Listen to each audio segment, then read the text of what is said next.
Hi everyone, welcome back to the channel. I'm Crystal Wong, your friendly neighborhood architect. And today we're going to dive into something that is really important for a healthy home that often flies under the radar, which is ventilation. I know you might say, Crystal, really? Ventilation? Can we talk about something more exciting? But trust me, good airflow is vital, and I will explain why. It's not just about keeping your home comfy, it's about clean air, better health, and also saving some money on that electrical bill at the same time.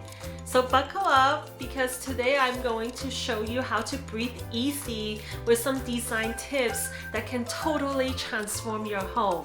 Let's just dive right in. Okay, first thing first, let's talk about cross-air ventilation. And no, it's not some fancy architect jargon. It's basically the OG way to keep your house feeling fresh. And this is how it works. You open up the windows and doors on the opposite sides of a room to create a good airflow. Fresh air comes in, stale air goes out. It's easy peasy, right? And think of it this way, it's like your home is getting a breath of fresh air, literally. And now it can breathe. This works best in bedrooms, living room, or any rooms that you spend a lot of time in. You know, those spots where you binge watch Netflix? So if you're lucky enough to have windows on multiple sides of a room or your home, open those bad boys up so that your house can breathe. Now, for those of us who live in places where it gets hotter than the surface of the sun, hello, LA summers, passive cooling is your best friend. And no, it doesn't mean that you just passively sweat through the summer.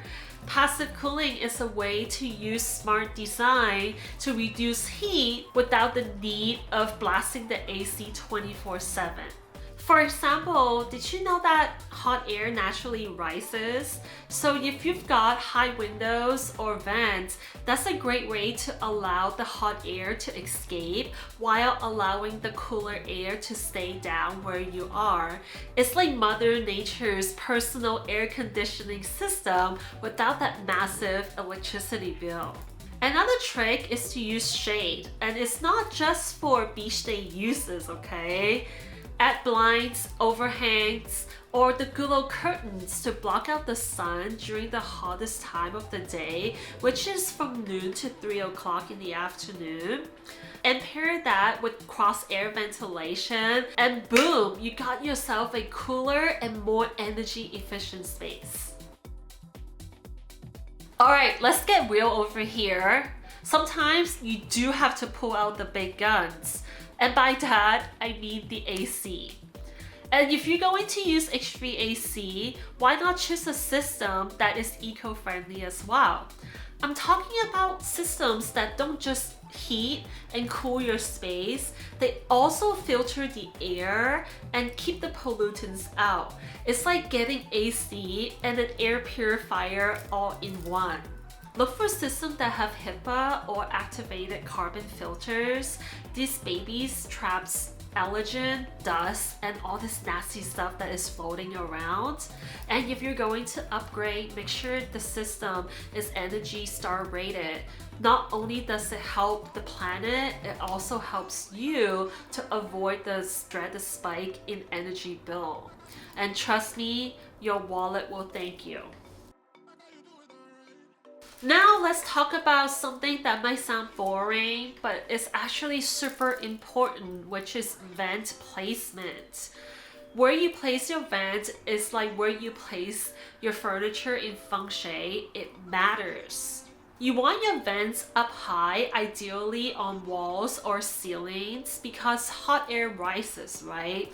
You don't want it to get trapped down below where you want it to be cool.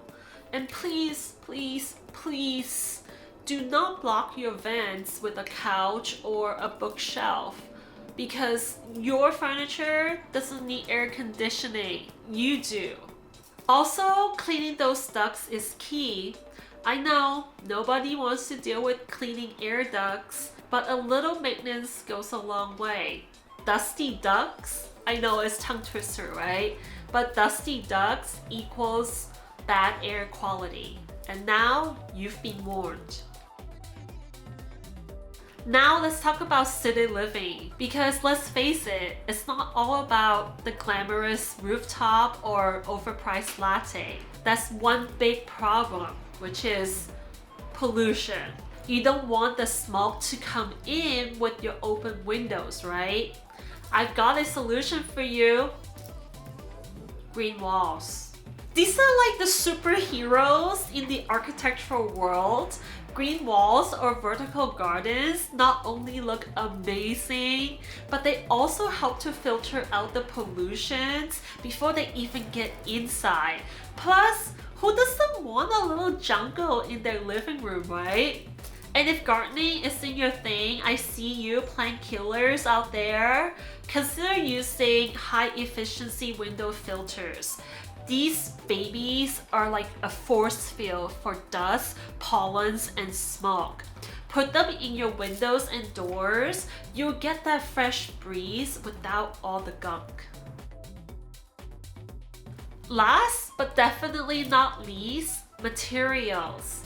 Look, I love a fresh paint job as much as the next person, but paints, carpets, and furniture release these nasty chemicals that are called VOCs, which stands for volatile organic compounds. These are like little monsters that can stick around your home and mess with your air quality. So what can you do? Go for the low VOC or no VOC paints. Opt for natural materials like wood, bamboo, or organic textile for your furniture. Not only your air will be cleaner, but your home will have that cozy, eco-friendly vibe, which is a win-win kind of situation.